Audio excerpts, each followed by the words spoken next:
PT Pertamina Persero meyakini bisa mengejar target pemegang saham dengan nilai pasar 100 miliar US dollar dan Global Energy Champions.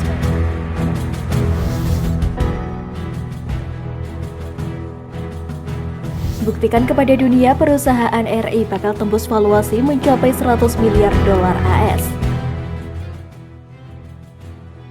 Menteri BUMN Erick Thohir melaporkan ke Presiden Joko Widodo bahwa PT Pertamina Persero berhasil menemukan potensi sumber minyak dan gas atau migas mencapai 204,7 juta barel belum lama ini.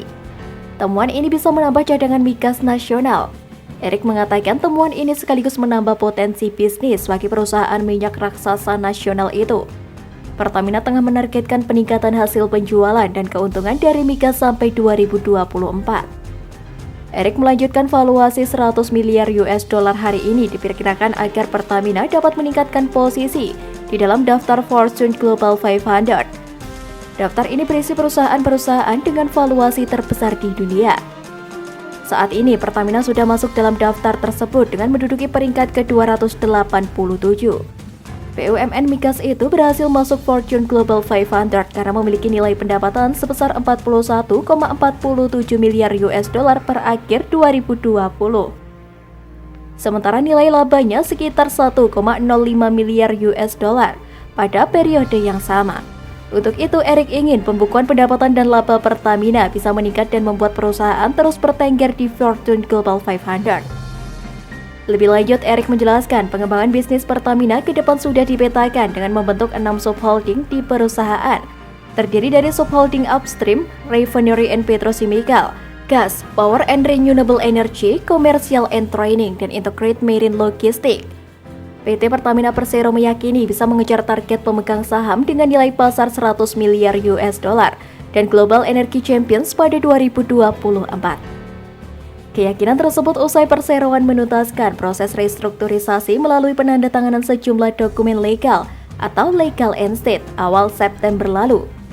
Erick Thohir mengatakan selama 8 bulan ini Kementerian BUMN terus melakukan transformasi BUMN, termasuk 88 proyek strategis BUMN hingga tahun 2023 yang telah disampaikan kepada Presiden Joko Widodo. Presiden berharap Pertamina terus meningkatkan pelayanan publik. Namun yang terpenting adalah membangun ekosistem agar Pertamina bisa bersaing dan mendorong value add, tambah Erick.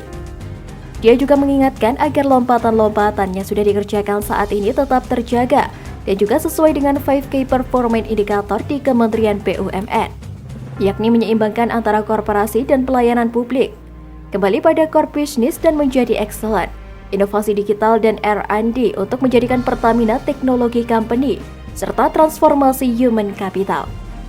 Direktur Utama Pertamina Niki Widiawati mengatakan, holding migas yang dibentuk sejak tahun 2018 terus berjalan. Walaupun tahun lalu dunia diterpa pandemi COVID-19, namun sesuai arahan pemegang saham, agenda transformasi tidak boleh berhenti, bahkan harus dipercepat. Menurut Niki, transformasi yang dijalankan Pertamina sejalan dengan global transition yang terjadi, di mana pemerintah memberikan komitmennya untuk melakukan transisi energi sesuai dengan Paris Agreement. Untuk itu, Pertamina terus mendukung langkah ini mengingat Pertamina adalah satu-satunya perusahaan milik negara yang terintegrasi dari hulu ke hilir yang menjadi andalan dan memberikan kontribusi besar dalam suplai energi batu bara. Senada dengan itu, Komisaris Utama Pertamina Basuki Cahayapurnama menyampaikan optimismenya untuk restrukturisasi Pertamina, termasuk transformasi SDM baik di holding maupun subholding. Selain dukungan performa manajemen dan SDM yang berkualitas, Pertamina juga mengembangkan bisnis proses yang terdigitalisasi, digital signature, digitalisasi SPBU, dan aplikasi My Pertamina. Erick juga berharap hasil temuan potensi migas teranyar yang didapat Pertamina bisa terus menambah keuntungan bagi perusahaan. Belum lama ini dia mengatakan Pertamina berhasil menemukan potensi migas mencapai 204,7 juta barel belum lama ini. Temuan ini bisa menambah cadangan migas nasional.